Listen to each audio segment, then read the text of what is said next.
সম্মানিত মা বোনেরা, কিছু কিছু মা বোন দেখবেন যে রান্না বান্না করবার পরে, খাই দাই করবার পরে শুধু সমালোচনা, কোন বাবুর সঙ্গে কি আলোচনা করা যায়, কোন আপার সঙ্গে কি আলোচনা করা যায়, কোন চাচির সঙ্গে কি আলোচনা করা যায়।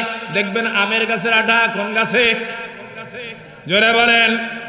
আপনি মাইকিং করবেন, মাইক্রোফোনে কথা বলবেন, দেখবেন সেইটা হবে না। এমন কতগুলো সমাজের মধ্যে মহিলা আছে, একজন মহিলার কানে যদি তুলে যদি দেন, পূর্ব গোপীনাথপুরে আর মাইকিং করার লাগবে না, বিবিসির সাংবাদিকের মতো সমস্ত জায়গায় ছড়িয়ে দেবে।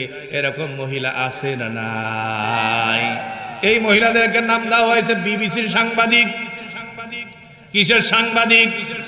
এ ভাই জোরে বলেন, কিসের সাংবাদিক? যারা খাবার দাবার করবার পরে বাড়িতে থাকে না, অন্যের কথা অন্যজনের কাছে লাগায়, একজনের কথা অন্যজনের কাছে লাগায়, গীবত পরনিন্দা সমালোচনার ভিতরে যারা থাকে, এই সমস্ত মহিলার নাম হলো বিবিসির সাংবাদিক। কিসের সাংবাদিক? আরে জোরে বলেন, কিসের সাংবাদিক? বেতন দেওয়ার লাগে না, টাকা দেওয়ার লাগে না, সাংবাদিকতার পেশা তারা দায়িত্ব পালন করে। এরকম মহিলা আছে না নাই?